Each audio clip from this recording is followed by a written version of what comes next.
I'm making this game about sledding. It's a multiplayer game about hanging out with your friends, and there's not like an objective here, so I just like to add a bunch of different things to make your time like more fun and more enjoyable. I've been working on the game for about 7 months now, and so this is just like the last month of kind of the progress that I got done and what I decided to add and work on. You might see in this video that there's quite a few things that are unfinished looking, and so I just need to touch those up and polish those. Eventually. I'll get to it eventually. But this last month, you can see at least the first one here is the lodge. You can see there's like a whole new like ring around the lodge, nice little stone ring, and this is kind of meant to be like a peaceful circle because I don't need people sledding into here. If you do sled into here, you fall off your sled. Like there's no snowball throwing. It's meant just kind of as like chill out in the lodge, around the lodge. A big one as well. Last month I talked a little bit about like the sled leveling system and how I added that.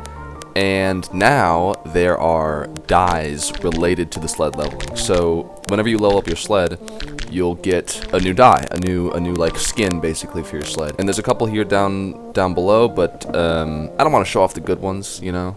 I gotta keep those a secret a little bit. But this kind of all stemmed from like a Black Ops 2-ish fun thing, where like you use a gun more and you get a different skin for it, and then you can get gold at the end. Hint hint. Seems cool. I like it a lot. I also added a new buildable, which there will be more of these, but this one's kind of unique in that you can knock it over and get points. It's a bowling pin. I thought these would be fun. I wanted like a bowling mini game, but this was like the next best thing where you can kind of set these up in different ways and kind of increase your point chain combo.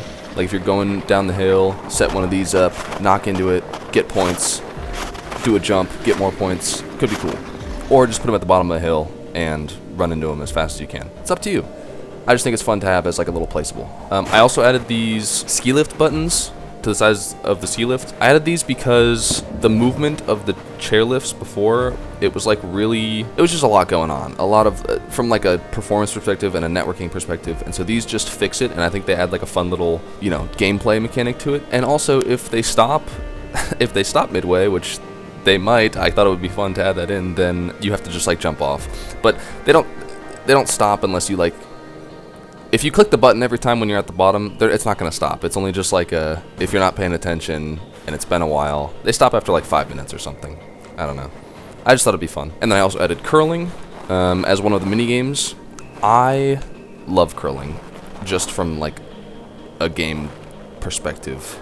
And I think I did an okay job. The throwing is a little bit different than all the other throwing things in this game at the moment, where it's momentum based. So if you run up and you let go, it just throws it however fast you're going. I played this with my friends, and it performed pretty well. Like there's quite a bit of competition if you have competent people playing the game. So that's fun. And if we go in the lodge, there's also a new drinking minigame, both minigames that I added this month. And the drinking minigame kind of just is like it's 2 players, so you can play against your homie or a random person, and it's just like a competitive kind of reaction test game where you have to click the arrows in the right directions or not click an arrow.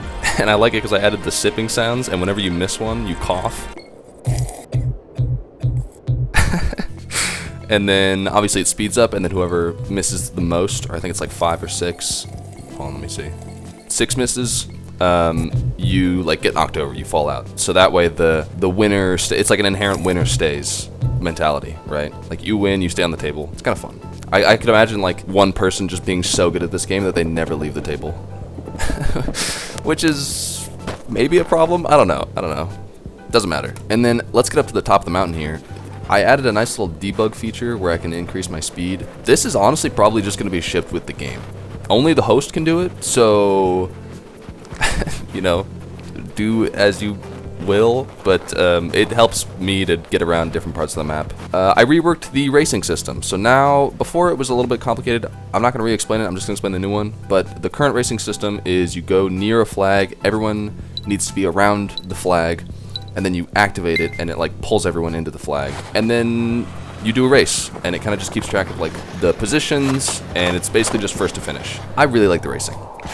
big fan. It's just first to finish, first to get to the bottom of the hill. I'm gonna make these placeable, like the start and end flags, I think, because I think it would be fun to have like your own races that you make. But at the moment, there's just like a select few that I have set up around the map, which I think are in good spots. They could be better. And then a little bit about, okay, this next part is cosmetics based. So a big thing for me is wanting to have a lot of cosmetics in the game so that people can like express themselves the way they want to. And I can't really do that alone. It's just a ton of work, and I'm already kind of working a ton on the project, so it's just like way too time consuming, and the assets are relatively simple, so I outsourced it. I hired this guy named Tim, awesome dude, makes great art. He's worked on a couple different games before. He's awesome. I just basically hired him to do like some hats, some goggles, some scarves, some sleds, so that way you guys can get like an awesome customization situation, you know, when the game comes out. He makes, God, dude, the stuff that he makes is so cool. Like, I love all of it. You know, we had some brainstorming ideas, and this isn't all the stuff. Like, I obviously want to keep some of it a secret, because I think it's fun to have like a little surprise when you launch the game and you're like, oh, what hats are there? But this is a classic combo. This is also a classic combo. I love it all. And then there's the skate park. The skate park was a big one. I also love the skate park, just from like a things to do perspective. It just provides so much like replayability and like wanting to get tricks, wanting to like chain, wanting to get like the highest score, like chaining tricks together, grinding the rail all the way down. I made one rail that you can grind all the way down the mountain. I haven't done it yet. I've done it in pieces, so I know it's possible, but I haven't done it all the way through. So we'll see if anybody can do that. The only problem with this is like you end up going kind of slow, and so I need to fix that somehow. I think I'm gonna add like placeable speed ramps or like speed boost things in areas, so that way you can kind of like keep your speed up. We'll see. I don't know, but it's fun to do tricks. It's fun to do flips and tricks and stuff. And I think I set it up in like a pretty nice situation. There's a half pipe. Love the half pipe. Honestly, if we're saying anything, the half pipe is probably my least favorite thing, just because it's like, I don't know, the rail grinding is so much more fun in my opinion. But if you like half pipes, there's a half pipe. And then I also added these statues.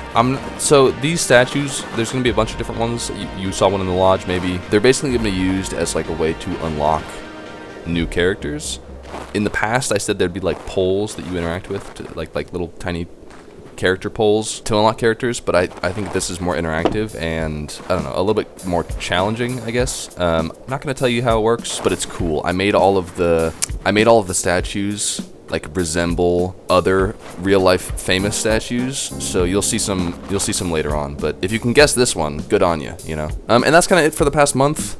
I'm really working like every day on trying to, you know, get what I want in the game. I do have a checklist of things that I want in the game before release, and I'm just kind of cranking through that list one step at a time. I also want to say thank you to everybody who's still here watching. I know I tend to ramble a little bit, so appreciate you sticking through, and wishlist the game if you haven't already. I know most of you who are at this point probably have already wishlisted the game, but tell a friend to wishlist the game. It helps a lot. It's free. Word of mouth is the best traffic. And yeah, thanks for watching.